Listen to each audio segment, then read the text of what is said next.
Good morning बच्चों। आज हम करने जा रहे हैं अपनी वर्कशीट नंबर 53 विषय गणित कक्षा 10। हमारी तिथि 9 नवंबर के लिए। तो चलिए शुरू करते हैं। आज हम करेंगे त्रिज्यखंड और वृत्तखंड निकालने के लिए कुछ प्रश्न करेंगे, कुछ प्रैक्टिस करेंगे उनकी उदाहरण और कुछ क्वेश्चंस आपके लिए जो गिवन है। तो चलिए शुरू करते हैं।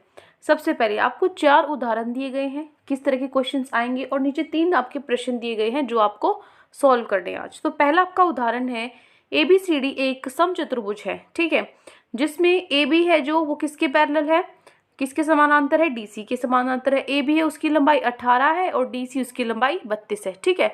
और जो ए बी और डीसी के बीच की दूरी है, मतलब इसके और इसकी बीच की दूरी क्या हो गई, बीच की जो हाइट ऊंचाई कितनी है, 14 सेंटीमीटर, ठीक है। तो मान लो ABCD है वो एक केंद्र है, एक किसके, आपका एक वृत्त है, वृत्त की आपके ये जो केंद्र है, केंद्र बिंदु है ए। अगर मान लीजिए इनको पूरे पूरे अगर आप वृत्त बनाओगे तो जो इनका केंद्र बिंदु हो गया ये, इसका सी और इसका डी हो गया, ठीक है।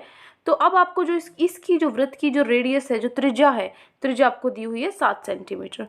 तो आपको क्या करना है, जो ये बीच में जो पार्ट छायांकित पार्ट है, जो आपको ये शेडेड एरिया दिख रहा है जिसमें ये धारियां हैं, इसका आपको क्षेत्रफल निकालना है। तो हम कैसे निकाल सकते हैं, बहुत ही आसान है। देखो क्या करेंगे हम, जो ये आपका समचतुर्भुज है, समचतुर्भुज में से अगर मैं ये चारों आपके त्रिज्यखंड माइनस कर दूं तो मेरा सिर्फ जो ये अंदर का एरिया बच जाएगा, है ना, अंदर का क्षेत्रफल बच जाएगा। तो मैं क्या करूंगी, पहले इसका क्षेत्रफल निकालूंगी। समलंब चतुर्भुज का क्षेत्रफल होता है आधा गुना में समानांतर भुजाओं का योग गुना में ऊंचाई, ठीक है। तो यहाँ पे आधा हो जाएगा और समानांतर भुजाओं का योग इसका और इसका योग, ये कितना है 18 और 32, 18 जमा में 32 गुणा में ऊंचाई, ऊंचाई कितनी दी हुई है आपको 14, ठीक है। तो इसको सोल्व करोगे तो आपका आंसर आएगा 350 सेंटीमीटर स्क्वायर, ठीक है। अब देखो, अब मैंने बोला था त्रिज्यखंड का क्षेत्रफल माइनस करना है, तो क्या करेंगे हम, त्रिज्यखंड का क्षेत्रफल का योग निकालेंगे, क्योंकि 4 है, इन चारों का निकालना पड़ेगा, है ना। तो वैसे फॉर्मूला क्या होता है उसका, देखो पहले हम ए वाले का निकालेंगे, इसका निकालेंगे हम। तो ए वाले का त्रिज्यखंड का क्षेत्रफल होता है जो थीटा एंगल ए का है, एंगल ए कोण ए बटे में 360 गुना में पाई आर स्क्वायर, ठीक है। यही फॉर्मूला होता है ना, देखो ये फॉर्मूला होता है ना, थीटा बटे में 360 गुना में पाई आर स्क्वायर, यही तो होता है त्रिज्यखंड का क्षेत्रफल। तो वही यहाँ पर लिखा हुआ है, ठीक है। इसी प्रकार से डी का क्या होगा, डी आपका एंगल हो जाएगा बटे में 360 गुणा में पाई आर स्क्वायर, फिर ऐसे ही बी और फिर सी, ठीक है। अब देखो, अब जो ए और डी है, इनका जो योग है कोण का वो 180 होता है, और इसका 180 होता है, और चारों का कितना होता है 360 होता है, ठीक है। ये जो आपको ये तो पता है, ये जो चतुर्भुज है उसके चारों कोणों का क्या योग होता है बेटा, 360 होता है। तो उसकी ये दो कोण है जो इसकी का क्या होगा, 180 होगा, ठीक है। समचतुर्भुज में इनका योग क्या होता है, 180 होता है। तो देखो ए और डी का 180 है, ए और डी का, बाकी तो हमारे पास ए अगर हम अकेला लेंगे तो ए हमारे पास कोण है नहीं, और डी अकेला लेंगे तो डी का भी हमें कोण नहीं पता कि ये कितना है। दोनों का एक साथ पता है कि ए और डी का 180, क्योंकि हमें पता है चतुर्भुज में जो योग है वो 180 होता है इन दो कोणों का। तो त्रिज्यखंड का क्षेत्रफल कैसे निकालेंगे हम, देखो यहाँ पर हमने क्या किया, पहले ए का त्रिज्यखंड का क्षेत्रफल, डी का, बी का और सी का सबके जमा कर दिए, क्योंकि चारों के माइनस करेंगे फिर साथ में। तो इसमें ए और डी है, जो ए और डी है उसका योग क्या होता है बेटा, 180 होता है। तो यहाँ पर देखो, इसमें अगर हम देखें तो पाई आर स्क्वायर कॉमन है, उभयनिष्ठ है, तो यहाँ लिख दिया एक बार, और 360 भी उभयनिष्ठ है तो एक बार लिख दिया 360। तो बचा क्या, सिर्फ एंगल ए जमा में एंगल डी, जो कि कितना है 180 है, तो क्या लिख दिया इसकी जगह 180 लिख दिया, ठीक है। बाकी क्या है, पाई आर स्क्वायर की हमने वैल्यू रख दी 22/7, और आर क्या है आपका 7, 7 का वर्ग होता है 49, ठीक है, 39। अब देखो उसके बाद इसी प्रकार से बी और सी का भी योग 180 होता है। तो यहाँ पर क्या करेंगे, बी और सी की जगह 180 रख देंगे, और वही पाई आर स्क्वायर हमें पता है क्या होता है, 22/7 गुणा में जो 49 आ जाएगा। तो इसको और इसको आप हल करोगे तो 77 और 77 को जमा करने के बाद आपका आंसर आएगा 154 सेंटीमीटर स्क्वायर। तो जो मैंने आपको बताया था, जो छायांकित भाग है ये क्या होगा बेटा, ये होगा जो आपका समलंब चतुर्भुज का क्षेत्रफल है, उसमें से त्रिज्यखंड के क्षेत्रफल का योग माइनस कर दो। तो ये मेरा आया था 350, और मेरा त्रिज्यखंड का क्षेत्रफल आया 154, इनको माइनस करेंगे तो मेरा आंसर आएगा 196 सेंटीमीटर स्क्वायर, जो कि आपका उत्तर है, ठीक है। अब देखो, अब चलते हमारे उदाहरण नंबर 2 पे। 5 सेंटीमीटर त्रिज्या वाले एक वृत्त के त्रिज्यखंड का क्षेत्रफल आपको ज्ञात करना है, जिसकी संगत चाप की लंबाई 3.5 सेंटीमीटर है। ठीक है, अब देखो यहाँ पे क्या होगा। अब आपके पास ये जो वृत्त दिया हुआ है इसमें आपको निकालना है इसका क्षेत्रफल, है ना। क्षेत्रफल निकालोगे त्रिज्यखंड का, और आपको आर्क की लंबाई दी है लेकिन एंगल नहीं दिया हुआ, कोण नहीं दिया हुआ आपको। ठीक है, तो देखो बेटा, वृत्त की त्रिज्या 5 सेंटीमीटर। मैं क्या करूंगी, मुझे पहले कोण निकालना है, क्योंकि जब तक कोण नहीं निकलेगा आप त्रिज्यखंड का क्षेत्रफल नहीं निकाल सकते, क्योंकि त्रिज्यफल का क्षेत्र होता है θ/360 गुणा में πr²। तो थीटा है तो पता ही नहीं, तो थीटा कैसे निकालेंगे। चाप की लंबाई जो आपको दी हुई है 3.5 उससे निकालेंगे।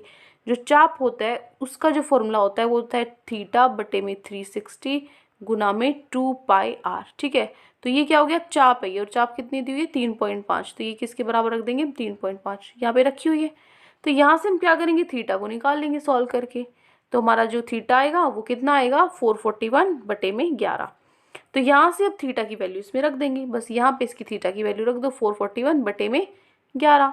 बाकी तो हमें पता है पाई 22/7 होता है, और रेडियस आर किसका स्क्वायर हो जाएगा, हमारा 5 का स्क्वायर हो जाएगा, 5 गुना में 5। ठीक है, बस हमें क्या रखना है, वैल्यू रखनी है यहाँ पे, बस मान ज्ञात जो मान है वो रखना है। तो त्रिज्यखंड का क्षेत्रफल आपका सॉल्व करने के बाद आ जाएगा 8.75 सेंटीमीटर स्क्वायर। ठीक है, अब चलिए उसके बाद चलते हम प्रश्न नंबर 3 पे। एक वृत्ताकार ब्रूच है, वो ब्रूच को चांदी की तार से बनाया गया। ब्रूच क्या होता है बेटा, जब आपने देखा होगा शादी वगैरह में, पार्टीज में आप कोट के ऊपर लगाते हो ना कुछ गोल्डन सा, कोई सिल्वर सा, है ना, जहाँ पे आपकी जेब होती है, तो वो क्या होता है, उसको ब्रोच बोलते हैं। ठीक है, तो वृत्ताकार का वो गोल है ब्रोच है, वो कैसा है, वो गोल है, तो वो चांदी का है। ठीक है, चांदी का बनाया हुआ है, गोल है, जिसका व्यास दिया हुआ है 35 मिलीमीटर। ठीक है, mm दिया हुआ है। तो तार को वृत्त के 5 व्यासों को बनाने में भी प्रयुक्त किया गया है, जो उसे 10 बराबर त्रिज्यखंडों में विभाजित करता है। क्या किया है, जो ये वृत्त है इसको 10 हिस्सों में बांट दिया, 10 त्रिज्यखंड में। देखिए 1 2 3 4 5 6 7 8 9 10 त्रिज्यखंड में इसको बांट दिया गया है। कैसे बांटा है, देखो आपको क्या किया है, जो आपकी व्यास है ना 35 मिलीमीटर की, ऐसी 5 व्यास बनाई गई है, 1 2 3 4 और ये 5। ठीक है, ये 5 व्यास बनाई हुई है। तो ये जो आपको ये लाइनें दिख रही है ना, ये भी यहाँ पर भी तार का प्रयोग हुआ है और यहाँ पर भी बाहर भी तार का प्रयोग हुआ है। तो इनकी लंबाई निकालनी पड़ेगी। एक तो एक व्यास की 35 है, तो 5 व्यास की कितनी होगी, 35 गुना में 5 175 मिलीमीटर। ठीक है, ये तो निकल गई। जो अंदर की ये है इनकी तो निकल गई 175 लंबाई। अब जो बाहर है इसका कैसे निकालोगे, इसका आप क्या निकालोगे, वृत्त का परिधि निकालना पड़ेगा। क्या होता है 2πr। अब देखो बेटा, जो 2πr होता है, इसमें जो 2r है रेडियस का डबल क्या होता है, डायमीटर होता है, बचा पाई। ठीक है, यहाँ पे 2πr में से जो 2r होता है वो क्या होता है, डायमीटर होता है, रेडियस का त्रिज्या का डबल। ठीक है, क्या होता है, डायमीटर होता है। तो मैं इसको कैसे लिख सकती हूँ, यहाँ पे मैंने लिख दिया πd। तो पाई क्या होता है 22/7 और डी है आपका 35 दे रखा है। तो आपका जो इसकी वृत्त का परिधि आई 110। ठीक है, तो आपका पहला पार्ट था कि आपको निकालना है कुल वांछित चांदी के तार की लंबाई। तो कितनी लंबाई होगी, अंदर वालों की इन तार की लंबाई है 175 और बाहर की है 110। तो इनका योग निकालेंगे तो 110 प्लस में 175 क्या आ जाएगा 185 मिलीमीटर। अब देखो दूसरा है, ब्रुच में त्रिज्याखंडों की संख्या आपको निकालनी है। ब्रुच में प्रत्येक त्रिज्याखंड का क्षेत्रफल आपको निकालना है। ब्रुच में त्रिज्याखंड की संख्या कितनी है 10। ठीक है, तो ब्रुच में त्रिज्याखंड की संख्या 10 है। तो मैं क्या करूंगी, एक जो वृत्त का क्षेत्रफल है उसको अगर 10 भाग में मैं बांट दूंगी तो 10 त्रिज्याखंड में बट जाएगा, है ना। मान लीजिए देखो ये वृत्त है, इसको मैं 4 हिस्सों में बांट दूंगी। ठीक है, तो ये वह 1/4 हो गया। अगर मैं इसको 10 हिस्सों में बांट दूंगी तो ये क्या हो जाएगा 10 हिस्सों में बट जाएगा। ठीक है, और अभी भी 10 हिस्सों में बटा हुआ है। तो देखो मैं क्या करूंगी, वृत्त का क्षेत्रफल निकालूंगी पहले। तो क्या होता है πr²। ठीक है, वृत्त का क्षेत्रफल क्या होता है πr² होता है। पाई 22/7 है, रेडियस क्या है आपकी, ये आपकी व्यास है, त्रिज्या आपकी हो जाएगी इसका आधा 35/2 का वर्ग। ठीक है, सोल्व करने के बाद आपका आंसर आ जाएगा 1925/2। अब यहाँ पर देखो यहाँ क्या होगा, अब आपको ये दिया हुआ इसका, अब ये आपको क्षेत्रफल दिया है वृत्त का क्षेत्रफल है। तो इसको आप 10 हिस्सों में बांट दो, इसको क्या कर दो 10 से विभाजित कर दो, तो आपकी जो एक त्रिज्याखंड है उसका क्षेत्रफल निकल जाएगा क्या 385/4 385/4 मिलीमीटर स्क्वायर। ठीक है, अब देखो अब हम चलते हैं हमारे चौथे उदाहरण पर। चौथा उदाहरण है आपका, देखिए आपको क्या दिया हुआ है, एक गोल मेज पोश, मतलब मेज जो आपने देख, आपकी जो सोफे होते हैं, टेबल होती है, मेज होती है, उस पे आप बिछाते हो ना एक कपड़ा सा, तो वो जो कपड़ा है वो क्या होता है, मेज पोश होता है। उसको अब क्या किया है, 6 समान डिजाइन से बने हुए हैं। ये देखिए यहाँ पे खुद दिख रहा है ना, ये 6 कोने में डिजाइन बने हुए हैं, जैसा कि आकृति में दर्शाया गया है। ये जी मेज पोश की त्रिज्या, इसकी जो त्रिज्या है वो 28 सेंटीमीटर है। तो जो ये, इसको कितनी लागत, कितने रुपए में ये हमें पड़ेगा, अगर जो ये एक डिज़ाइन है इसका पर सेंटीमीटर स्क्वायर हमें 0.35 रुपये में मिलता है। ठीक है, तो पूरे का आप कितने पैसे लगेंगे इस पे, तो आपको पूरे का पैसे निकालने हैं, तो आपको क्षेत्रफल पता होना चाहिए, क्योंकि जितना क्षेत्रफल होगा उसके हिसाब से, अगर आपने कम कपड़ा लिया है तो आप कम पैसे देते हो, ज़्यादा कपड़ा लिया है तो आप ज़्यादा पैसे देते हो, है ना। तो वही है, अगर आपको क्षेत्रफल पहले निकालना पड़ेगा, तो क्षेत्रफल निकालने के लिए हम क्या करेंगे बेटा, देखो क्षेत्रफल निकालने के लिए क्या हो जाएगा, ये क्या है, कैसे इस डिज़ाइन का क्षेत्रफल निकालोगे, ध्यान से देखो, मैं इसको जूम कर देती हूँ। देखिए कैसे इसका क्षेत्रफल निकालेंगे, अगर मेरे पास जो ये त्रिज्या खंड है, इस त्रिज्या खंड में से मैं अगर ये त्रिभुज माइनस कर दूं, है ना, ध्यान से सुनो मैं क्या कह रही हूँ, ये आपके पास क्या है, त्रिज्या खंड है, त्रिज्या खंड में से ये त्रिभुज माइनस कर दूं, तो ये हिस्सा क्या है बेटा, ये डिज़ाइन है जो कि हमें निकालना है ना। तो मैं क्या करूँगी, पहले त्रिज्या खंड निकालूंगी और त्रिभुज का क्षेत्रफल निकालूंगी, उनको माइनस कर दूंगी, तो मेरा डिज़ाइन का निकल जाएगा। तो देखो उसके लिए मुझे क्या करना पड़ेगा, सबसे पहले देखो, पहले तो मुझे त्रिज्या खंड में थीटा चाहिए, क्योंकि फॉर्मूला क्या होता है, क्या फॉर्मूला होता है आपका, थीटा बटे में 360 है ना, पाई आर स्क्वायर, थीटा बटे में 60, 360 पाई आर स्क्वायर। तो थीटा जो है, थीटा तो आपका गिवन नहीं है, लेकिन हमें ये पता है जो आपका वृत्त है, वृत्त में जहाँ पे ये पूरा जो गोला है, ये कितना कोण बनाता है, 360 का बनाता है। तो ये 6 हिस्सों में बांटा गया है, इसको देखो 6 हिस्सों में बांटा गया है, तो 360 को आप 6 हिस्सों में बांट दो, तो 360 को 6 हिस्सों में बांटोगे तो कोण आएगा आपका 60 डिग्री। अब आपके पास कोण है 60 डिग्री, आपकी जो मेज पोश की त्रिज्या है 28 सेंटीमीटर। तो देखो सबसे पहले मैं निकालूंगी त्रिभुज का क्षेत्रफल। त्रिभुज का जो क्षेत्रफल है, आपको पता है कि दो भुजाएं हैं वो वृत्त की, जो ये त्रिज्या है ये क्या बराबर होंगी, और जो कोण है वो 60 है। इसका मतलब ये कैसा त्रिभुज है, ये समबाहु त्रिभुज है। कैसा त्रिभुज है, समबाहु त्रिभुज है, क्योंकि दो ये क्या है, बराबर है, और ये क्या हो गया आपका कोण 60 डिग्री का होगा, तो ये 60 डिग्री का ये बराबर है, ये भी क्या है बेटा, ये भी बराबर होंगे, और ये बराबर होंगे तो कब हो सकते हैं, ये भी जब 60 के होंगे। तो ये क्या है, ये एक समबाहु त्रिभुज हो गया, तीनों जिसकी भुजाएं बराबर है, तीनों कोण जिसके बराबर हैं। तो समबाहु त्रिभुज का क्षेत्रफल होता है √3/4, ये देखिए मैं लिख देती हूँ, √3/4 गुना में भुजा का वर्ग, भुजा का वर्ग। ठीक है, तो यहाँ पे भुजा को उसने लिया है ए, भुजा जो है वो क्या होगी, भुजा तो ये जो रेडियस जो त्रिज्या वो होगी, कितनी है, 28 है, तो वो इसमें वैल्यू पुट कर दो। ए ओ बी का जो क्षेत्रफल, जो समबाहु त्रिभुज का क्षेत्रफल है वो 3√3/4, जो हमारी त्रिज्या है 28 का वर्ग, ये सॉल्व करने के बाद आपका आंसर आ जाएगा 333.2 सेंटीमीटर स्क्वायर। ठीक है, अब देखो, अब त्रिज्यखंड ए सी बी का क्षेत्रफल आपको निकालना है। तो देखिए आपको पता है इसका क्षेत्रफल क्या होता है, त्रिज्यखंड का क्षेत्रफल होता है थीटा बटे 360 गुना में पाई आर स्क्वायर।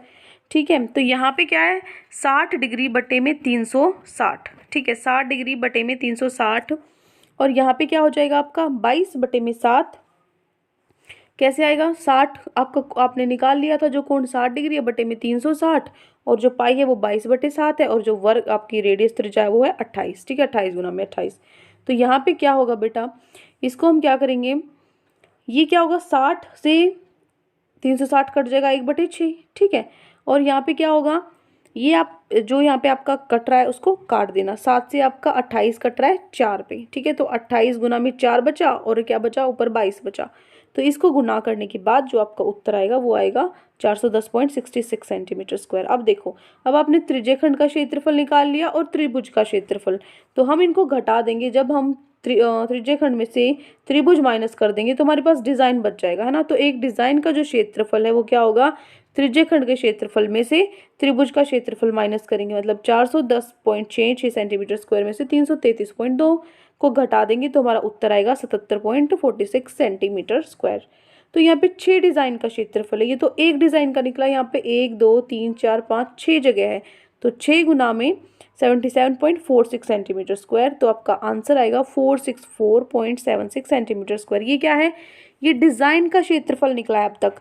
तो अब आपको पता है कि पर सेंटीमीटर स्क्वायर के 0.35 रुपये हैं, तो इतने के कितने लगेंगे, इसको गुना कर दो 0.35 रुपये से, तो आपकी जो टोटल लागत आएगी वो आएगी 162.66 सेंटीमीटर स्क्वायर। ठीक है, 100, ये आपके जो पैसे लगेंगे वो इतने लगेंगे। अब देखो, अब जो प्रश्न हमें आज खुद करने हैं, स्वयं प्रश्न जो उत्तर आपको करने हैं, उसमें देखिए पहला प्रश्न आपका है, डरने की जरूरत नहीं। क्वेश्चन देखिए कि भाई इतने बड़े बड़े क्वेश्चन से कैसे होंगे, जितने बड़े क्वेश्चन है इनके सॉल्यूशन उतने ही छोटे हैं। ठीक है, इतने इजीली आप कर लोगे, इतने आसान है। एक बार करने के बाद अगर आपको कोई चीज़ नहीं समझ आ रही है तो बेटा आपको क्या करना चाहिए, आपको वो चीज़ 2-3 बार 4-5 बार वो पढ़ते रहने चाहिए, ताकि जिससे क्या होता है कि अगर आपको नहीं भी समझ में, अगर आप रीड भी करते हो ना किसी चीज़ को, सिर्फ पढ़ते हो, पहली बार में आपको नहीं समझ में आया, दूसरी बार में पढ़े हो नहीं समझ में आया, जब आप उसको 5वीं 6ठी बार पढ़ोगे ना तो आपके खुद दिमाग में घुस जाएगा कि कैसे क्या ये किया है, हल किया हो गया है, या फिर कैसे जो इसका कॉन्सेप्ट है, ठीक है, जो लॉजिक है क्या यूज़ हुआ है, अच्छे से आपको समझ में आ जाएगा। तो कोई भी चीज़ अगर आपको नहीं समझ में आ रही है तो आप उसको 5-6 बार पढ़ो, आपको अच्छे से समझ में आ जाएगी। ठीक है, अब देखो, अब पहला आपका प्रश्न है, एक वृत्त की चतुर्थांश ओ ए क्यू बी, ये आपका एक क्या हुआ है, चतुर्थांश दिया हुआ है, इसके अंदर आपका एक वर्ग है। ठीक है, इस वर्ग की जो आपको त्रिज्या जो दी हुई है वो है 62 सेंटीमीटर। ठीक है, तो बेटा यहाँ पे ये देखो, ये 62 सेंटीमीटर नहीं है, ये आपकी बुक का क्वेश्चन है, ये 6√2 है। ठीक है, क्या है, 6√2।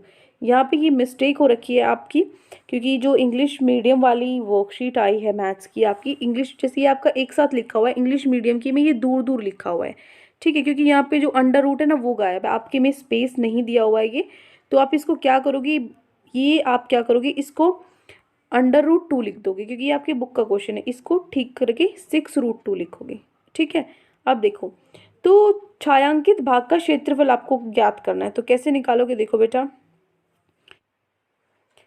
तो छायांकित भाग का क्षेत्रफल मतलब जो ये शेडेड रीजन है इसका क्षेत्रफल अगर हमें निकालना है तो हम क्या करेंगे, जो हमारे पास ये चतुर्थांश है इसमें से हम ये वर्ग क्या कर देंगे, इसका क्षेत्रफल माइनस कर देंगे। तो चतुर्थांश का क्षेत्रफल क्या होता है, चतुर्थांश का क्षेत्रफल, चतुर्थांश क्या होता है, एक वृत्त का चौथा हिस्सा होता है। ठीक है, जैसे एक वृत्त को मैंने 4 हिस्सों में बांट दिया, 1 2 3 4, तो इसका एक हिस्सा, तो पूरे वृत्त का जो क्षेत्रफल होता है वो होता है πr², इसका जो चौथा हिस्सा होगा वो होगा 1/4, तो 1/4 πr²। ठीक है, माइनस में वर्ग का क्षेत्रफल, वर्ग का क्षेत्रफल तो आप सबको पता ही है क्या होता है, वर्ग का क्षेत्रफल होता है भुजा का स्क्वायर, भुजा का वर्ग। ठीक है, अब जो भुजा है वो तो हमें दी ही नहीं है, क्योंकि हमें विकर्ण दिया हुआ है 6√2, 6√2 हमें विकर्ण दिया गया है। तो विकर्ण जो है वो क्या होता है, ये फॉर्मूला होता है, जो विकर्ण है वो भुजा का √2 गुना होता है। ठीक है, ये आपको याद रखना है। अगर आप ये क्वेश्चन में लिखना चाहो तो लिख सकते हो, अगर नहीं चाहते तो इट्स ओके, आप इसको एज इट इज ऐसे भी उतार सकते हो। ठीक है, तो जो ये विकर्ण है ये क्या होता है, भुजा का √2 गुना होता है। तो जो विकर्ण है वो कितना दिया हुआ है, वो 6√2 हुआ है। ठीक है, और वो किसके बराबर बराबर होता है, विकर्ण, विकर्ण होता है भुजा √2 के बराबर बराबर होता है। तो 6√2 से √2 कट गया, जो भुजा वो कितनी आई हमारी, 6 आई। ठीक है, तो भुजा का वर्ग मैंने क्या किया, यहाँ पे भुजा का वर्ग 6 का वर्ग कर दिया, 6 का वर्ग होता है 36। ठीक है, इसको सॉल्व करोगे तो क्या होगा, देखो √2 गुणा में √2 होता है 4। ठीक है, गुना में 6 गुना में 6 36, ऊपर क्या है 22। ठीक है, तो ऊपर हो गया 22, 36 और 4, नीचे क्या हो गया 28, इसे कट कर दोगे 1 7 जा 28। ठीक है, जो कट रहा है उसको काट दो, जो नहीं कट रहा अब इसको सॉल्व कर लो, आप इसको मल्टीप्लाई करोगे और इसको इससे डिवाइड करोगे तो आपका आंसर जो आएगा वो आएगा 56.57। ठीक है, तो 56.57 में से 36 में माइनस करोगे, क्यों, क्योंकि जो मेरे पास छायांकित भाग है वो क्या है, वो मेरा कैसे निकलेगा, जब मैं चतुर्थांश के क्षेत्रफल में से वर्ग को हटा दूंगी, तो वही मैंने दोनों माइनस कर दिया, तो जो मेरा आंसर आया वो क्या है, छायांकित भाग है। ठीक है, तो ये हो गया प्रश्न नंबर 1। अब हम चलते हैं हमारे प्रश्न नंबर 2 पे। देखो प्रश्न नंबर 2 क्या है, चित्र में छायांकित भाग का क्षेत्रफल आपको ज्ञात करना है। देखिए ये आपको चित्र दिया हुआ है, इसमें जो ग्रे कलर का एरिया है वो आपको क्षेत्रफल आपको निकालना है। ठीक है, और उसने दिया हुआ है कि जो PQRS है वो क्या है, मध्य बिंदु है, कौन सी साइड की, जो हमारी भुजाएं हैं ABBCCDDA। ठीक है, ये जो 4 भुजाएं इनके मध्य बिंदु है, और दिया हुआ है कि जो वर्ग की भुजा है वो कितनी है, 12 सेंटीमीटर है, मतलब जो ये लंबाई है ये कितनी, 12 सेंटीमीटर। तो देखिए ये देखिए, ये है आपका प्रश्न नंबर 2। ठीक है, प्रश्न नंबर 2 में सबसे पहले आपको डायग्राम बनाना है ये, ठीक है। इस डायग्राम में आपको भुजा जो दी हुई है वो 12 सेंटीमीटर दी हुई है। 12 सेंटीमीटर भुजा है, ये आपको एरिया निकालना है, ये शेडेड एरिया क्षेत्रफल आपको निकालना है, ठीक है। तो ये पूरी 12 है, ये मध्य बिंदु है, तो इसका आधा आधा मतलब ये 6 और ये 6 है ना। इसी तरीके से ये 6 और ये 6 मैंने यहाँ पे लिखा भी हुआ है, यहाँ पे 6 सेंटीमीटर। तो ये क्या होगा, 6 सेंटीमीटर होगा। अब ये आपको क्षेत्रफल जो छायांकित भाग है ये निकालना है। तो ये क्या है बेटा, देखो छायांकित भाग का क्षेत्रफल कैसे निकाल सकती हूँ। जो ये वर्ग है, वर्ग के क्षेत्रफल में से अगर मैं ये जो 4 हिस्से हैं ये घटा दूँ, है ना, इसको काट दूँ, इनको चारों को काट दूँ, तो मेरे पास जो सिर्फ बचेगा क्या, जो छायांकित क्षेत्रफल है जो मुझे निकालना है, ठीक है। तो मैं क्या करूँगी, यहाँ से वर्ग का क्षेत्रफल क्या होगा, सबसे पहले आपको भुजा दी गई हुई है, ये मैंने यहाँ साइड स्क्वायर लिखा हुआ बेटा, इसको भुजा लिख लेना, ठीक है। साइड लिखा हुआ मैंने, कोई दिक्कत नहीं है, आपको ऐसे समझ में आता है तो ऐसे भी कर सकते हो, अदरवाइज आपको हिंदी में लिखना है तो भुजा का वर्ग ऐसे लिखोगे, ठीक है। तो भुजा जो है वो कितनी है, 12 आपको दी हुई है, तो 12 का जो वर्ग होता है वो होता है 144, ठीक है। ये तो हो गया आपका 144। अब ये जो 4 हिस्से हैं ये मैं कैसे हटाऊं यहाँ से, तो देखो जो ये 4 हिस्से हैं ये क्या है, एक मिनट, ये जो 4 हिस्से हैं ये क्या है, ये चतुर्थांश है, ठीक है, जैसे हमने पिछले क्वेश्चन में किया। क्योंकि अगर मैं ये वृत्त बनाती हूँ तो इसका जो चौथा हिस्सा है ये क्या है, ये हमारा चतुर्थांश है। तो पूरे वृत्त का चौथा हिस्सा, पूरे वृत्त का चौथा, एक चौथाई हिस्सा, ठीक है। अब मैंने इसको 4 से क्यों गुना किया, क्योंकि ये 4 हिस्से हैं तो इसलिए मैंने इसको 4 से गुना कर दिया। 4 गुना में चतुर्थांश का क्षेत्रफल। अब 4 से 4 कैंसिल कट जाएगा, तो 4 से 4 कट जाएगा, जो पाई है वो 3.14 है, और जो आर स्क्वायर है वो क्या है, 6 गुना में 6। 6 कैसे आया, क्योंकि मध्य बिंदु था, 6 ये है 6 ये है, ठीक है। तो ये दोनों हिस्से तो 6 ही हैं, तो 4 से 4 कट गया, 3.14 गुना में 36, ये क्या आएगा 113.04, ठीक है। तो 144 में से 113.04 घटाओगे तो आपका आंसर आएगा 30.96 सेंटीमीटर स्क्वायर, ठीक है। हो गया प्रश्न 2। अब चलते हैं हमारे प्रश्न नंबर 3 पे। देखो प्रश्न नंबर 3 क्या है, ये आपको फिगर दिख रही है, इस फिगर में आपको क्या करना है, इस फिगर में जो आपका ग्रे पार्ट है, जो थर्ड क्वेश्चन है इसमें जो ये आपका ग्रे पार्ट है इसका परिमाप आपको इसके बराबर दिखाना है, इसके बराबर, ठीक है। जो परिमाप है इसका आपको इसके बराबर दिखाना है। आपको क्या करना है, देखो आपको क्या करना है, यहाँ पर आपको ओ ए पी ये ट्रायंगल दिया हुआ है, थीटा से आपको एंगल को दर्शाना है, और आपकी जो आपका परिमाप है छायांकित भाग का वो आपको इसके बराबर दिखाना है, ठीक है। तो देखो प्रश्न नंबर 3 पर चलते हैं। देखिए ये है हमारा प्रश्न नंबर 3। प्रश्न नंबर 3 में मुझे क्या करना है, परिमाप निकालना है इस हिस्से का। बेटा देखो जो ये हिस्सा, इसका परिमाप निकालना है। तो इसका परिमाप निकालने के लिए मुझे क्या निकालना पड़ेगा, मुझे 3 चीज़ें निकालनी पड़ेंगी। एक तो ये साइड होगी ए बी, दूसरा पी बी, और तीसरी जो ये आर्क है, हमारी चाप है जो ये निकालनी पड़ेगी। तो देखो कैसे निकालेंगे, अगर हम देखेंगे ओ ए बी में, अगर ओ ए बी ट्रायंगल में हम देखें, इस त्रिभुज में देखें, इस त्रिभुज में जो हमारा ए बी है, जो हमारा ए बी है बटे में ओ ए है, मतलब लंब बटे में आधार क्या होता है, टेंजेंट थीटा। टेंजेंट थीटा क्या करेंगे, लंब बटे में आधार, ए बी बटे में O A B as it is रहेगा, और जो आर है त्रिज्या जो हमारी है उसको हम लिख लेंगे किसकी जगह, ओ ए की जगह, ठीक है। उसके बाद यहाँ से क्या होगा, हम इसको आर को उधर ले जाएंगे टेंजेंट के साथ, तो क्या बन गया, आर टेंजेंट थीटा किसके बराबर आ गया, ए बी के साथ। तो ए बी तो मेरा निकलाया, अब मुझे क्या निकालना है, अब मुझे पी बी निकालना है। पी बी कैसे निकालूंगी मैं, देखो मुझे पता है कोस थीटा क्या होता है, मेरा आधार बटे में कर्ण होता है ना कोस थीटा।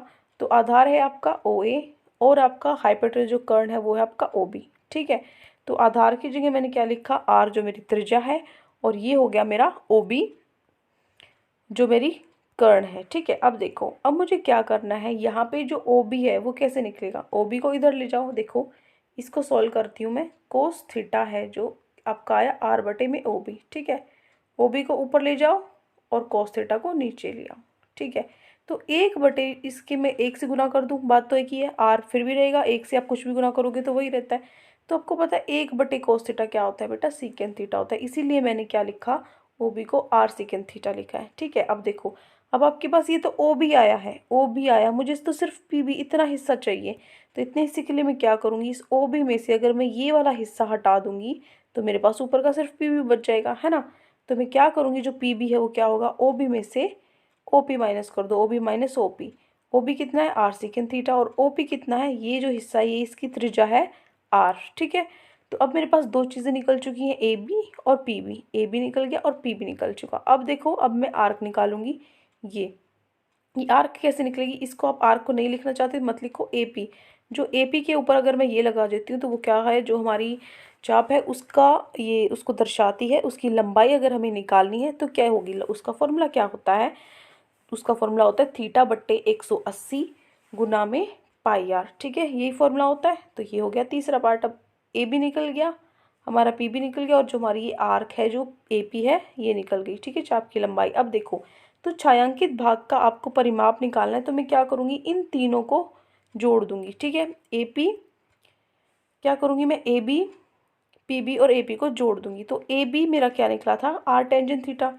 ए बी क्या है, आर टेंजेंट थीटा। तो मैं क्या लिखूंगी यहाँ पे, R tangent theta. P B मेरा क्या है, पी बी मेरा R secant theta minus R है। और ए पी मेरे पास है theta by 180 into pi R. देखो, अब यहाँ पे आर सब में से मैं बाहर ले लूँ, उभयनिष्ठ है, सब में कॉमन है, तो मैंने आर बाहर ले लिया। अंदर मेरे पास बचा tangent theta secant theta. R बाहर जा चुका, यहाँ से बचा एक, और यहाँ से आर जा चुका, क्या बचा, पाई थीटा बटे 180, जो कि हमें सिद्ध करना था, है ना, इसके बराबर हमें दिखाना था। तो ये क्वेश्चन थर्ड हो गया आपका आज की वर्कशीट में। आई होप आपको अच्छे से तीनों क्वेश्चन समझ में आ गए हैं। और एक और चीज़ बचा मेरे को आपको बतानी थी, ये देखिए, जो फर्स्ट क्वेश्चन है ना, फर्स्ट क्वेश्चन में मैंने यहाँ 6√2 लिया है, लेकिन आप कहोगे कि यहाँ पर ये 62 था, तो ये मैंने आपको पहले क्वेश्चन में भी बताया। इस चीज़ का आपको बिल्कुल ध्यान रखना है। ठीक है, बहुत बच्चों के कमेंट्स आते हैं बाद में जिनको नहीं पता लगता या सीधा सॉल्यूशंस देखते हैं, तो वो गलत बात है सबसे पहली चीज़ तो। लेकिन मैं फिर भी लास्ट में भी मैंने शुरू में भी बताया क्वेश्चन शुरू करने से पहले, और अब भी बता रही हूँ, ये 62 है, इसको आपको ठीक कर लेना है, 6√2 कर लेना है। ठीक है, तो चलिए, ये इन्फॉर्मेशन मुझे आपको देनी थी। और ये हो गया आपके 3 क्वेश्चंस जो आज आपको आपकी वर्कशीट में गिवन है। आई होप आपको अच्छे से समझ में आ गए। कोई भी डाउट है तो कमेंट्स में आप मुझसे पूछ सकते हैं, और अगर आपको हमारी वीडियो अच्छी लगे तो हमारे चैनल को सब्सक्राइब भी कर सकते हैं। Thank you and have a great day.